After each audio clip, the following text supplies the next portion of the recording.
मैं प्रियंका यादव, सहायक आचार्य हिंदी, राजकीय महाविद्यालय बहरोड। आज हम बीए तृतीय वर्ष के विद्यार्थियों के लिए कामायनी महाकाव्य की श्रद्धा सर्ग की साहित्यिक विशेषताओं के बारे में अध्ययन करेंगे।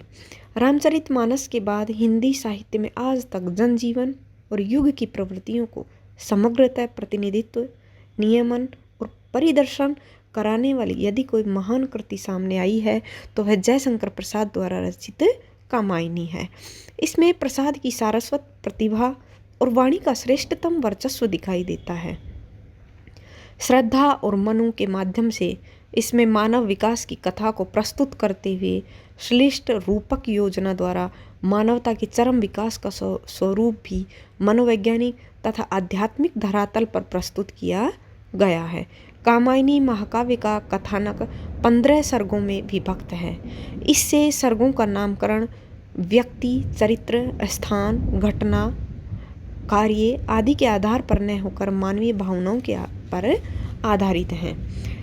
इन भावों में एक मनोवैज्ञानिक विकास क्रम भी सन्निहित है। इस महाकाव्य का तीसरा सर्ग श्रद्धा नाम से अभिहित है। यह सर्ग साहित्यिक दृष्टि से अत्यंत ही महत्वपूर्ण दिखाई देता है। श्रद्धा सर्ग का वैशिष्ट। श्रद्धा सर्ग की मूल विशेषताएं इस प्रकार से हैं। संगीतात्मक आत्मगीत। कामायनी की कथा वस्तु में निराश मनु को जीवन पथ पर बढ़ने की प्रेरणा देने वाली तथा उसकी सहचरी के रूप में श्रद्धा की कल्पना की गई है। यदि मनु मानव की मनन शक्ति है तो श्रद्धा हृदय की भावनात्मक सत्ता व विश्वास समन्वित रागात्मिका वृत्ति है। अतः सर्ग के प्रारंभ में जब श्रद्धा एकाकी मनु के समीप आती है तो उसके प्रति आकर्षण उत्पन्न करने के लिए प्रसाद ने उसके आत्मगीत में संगीतात्मकता का समावेश किया है। उसका प्रथम परिचयात्मक कथन ऐसा मधु गुंजार बताया गया है जिसमें मधुकरी का असीम आनंद भरा हुआ था। विश्वास की प्रतिमा श्रद्धा। तृतीय सर्ग में एकाकी और मनु निराश मनु के समीप श्रद्धा का आगमन दर्शाया गया है। श्रद्धा मनु के प्रति सहानुभूति दिखाकर उसका परिचय पूछती है। उसके स्वर में आत्मीयता एवं विश्वास है। उसके सामीप्य से मनु के मन में अव्यक्त स्फुरण होने लगता है। इस कारण मनु उसे विश्वास की प्रतिभा मानने लगते हैं। वस्तुतः कवि ने इस सर्ग में श्रद्धा का उदात्त व्यक्तित्व एवं नारी की सुलभ, कोमल, करुणामय स्वभाव अंकित किया है।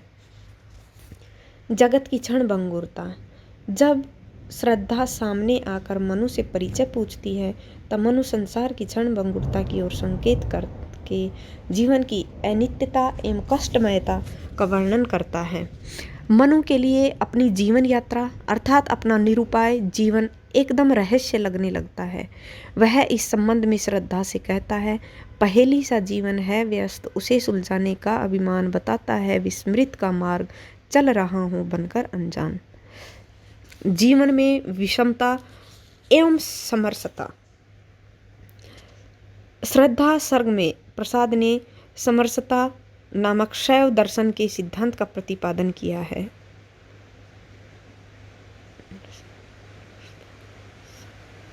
और इसके द्वारा यह प्रतिपादित किया है कि मानव जीवन में विषाद एवं विषमता व्यवहारिक रूप में भले ही दिखाई देती है परंतु आध्यात्मिक रूप में उनका पर्यवसान आनंद में ही होता है। इसलिए समरसता का सिद्धांत जीवन के लिए पूर्णतः उपादेय है।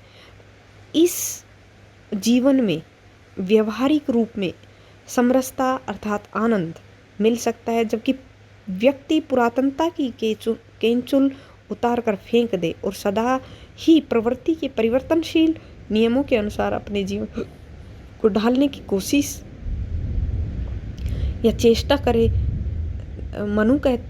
श्रद्धा मनु से कहती है कि पुरातनता का यह निर्मोह सहन करती न प्रकृति पल एक, नित्य नूतनता का आनंद किए हैं परिवर्तन में टेक।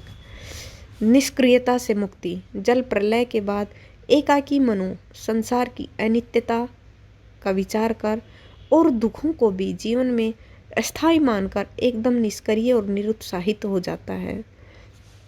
उसमें उत्साह एवं सक्रियता नहीं रहती है, तब श्रद्धा उसे समझाती है और निष्क्रियता से मुक्ति की प्रेरणा देकर सक्रिय जीवन अपनाने के लिए कहती है। इसके लिए वह जीवन को कर्ममय बनाकर आत्मविस्तार का मार्ग प्रशस्त करती है। देखा जाए तो श्रद्धा का यह कथन संपूर्ण मानव जाति के लिए प्रेरणादायी है और इससे प्रत्येक निराश हताश व्यक्ति प्रेरणा ले सकता है। जैसे एक तुम यह विस्तृत भूखंड, प्रकृति वैभव से भरा आनंद अमंद, कर्म का भोग भोग का कर्म, यही जड़ का चेतन आनंद। अकेले तुम कैसे ऐसा यजन कर सकते, तुच्छ विचार तपस्वी आकर्षण से हीन कर सके नहीं आत्मविस्तार। युग बोध का स्वर। श्रद्धा सर्ग से प्रसाद ने मानव की मनन शक्ति एवं रागात्मिकता व्यवहारिक वृत्ति का संयोग दिखा है। मानव केवल मनन करता रहे और तदनुरूप कर्म न करे तो उसे जीवन में सफलता नहीं मिलती है। इसी प्रकार संसार को क्षणभंगुर तथा जीवन को नित्य कष्टमय मानकर व्यक्ति अपने भौतिक जीवन से निरुत्साहित हो जाता है तथा उसकी रागात्मिकता वृत्ति क्षीण हो जाती है। इसलिए व्यक्ति को अपने जीवन के प्रति आकर्षण होना चाहिए। वर्तमान काल में मानव जीवन में कष्टों की अधिकता है, विषमता एवं वेदना की प्रबलता है तथा हारे थके मानव का पाथेय कम होता जा रहा है।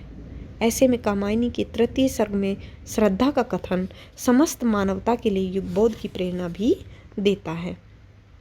विश्व की दुर्बलता बल बने, पराजय का बढ़ता व्यापार, हंसता रहे उसे सविलास, शक्ति का क्रीड़ामय संचार, शक्ति के विद्युत कण जो व्यस्त विकल बिखरे हैं हो निरुपाय, समन्वय उनका करें समस्त, विजयनी मानवता हो जाए। नारी महिमा का चित्रण। श्रद्धा सर्ग में कवि ने सर्वप्रथम श्रद्धा का मोहक चित्रण किया है और रूप सौंदर्य में उसे अनुपम बतलाया है। तत्पश्चात उसे निराश मनु के साथ वार्तालाप करते हुए दर्शाया है। वह जब मनु को अपने जीवन से निराश देखती है तो उसे कर्ममय जीवन की ओर बढ़ने के लिए प्रेरणा देती है तथा इसी प्रसंग में वह अपना समर्पण कर देती है। वह मानव सृष्टि के लिए अपना सर्वस्व समर्पण कर नारी महिमा एवं गौरव का संवर्धन करती है। श्रद्धा सर्ग में कवि की यह भाव योजना साहित्यिक दृष्टि से अत्यंत ही महत्वपूर्ण है। संक्षेप में कहा जा सकता है कि कामायनी महाकाव्य के सभी सर्गों में श्रद्धा सर्ग का अत्यंत महत्व है। साहित्यिक दृष्टि से यह सर्ग कवि की मूल भावनाओं का आधार कहा जा सकता है। इसमें कथावस्तु का विकास सहज रूप में हुआ है। इसमें साहित्यिक दृष्टि से विभिन्न भावों, विचारों एवं काव्य संदेश का पूर्ण समावेश दिखाई देता है। धन्यवाद।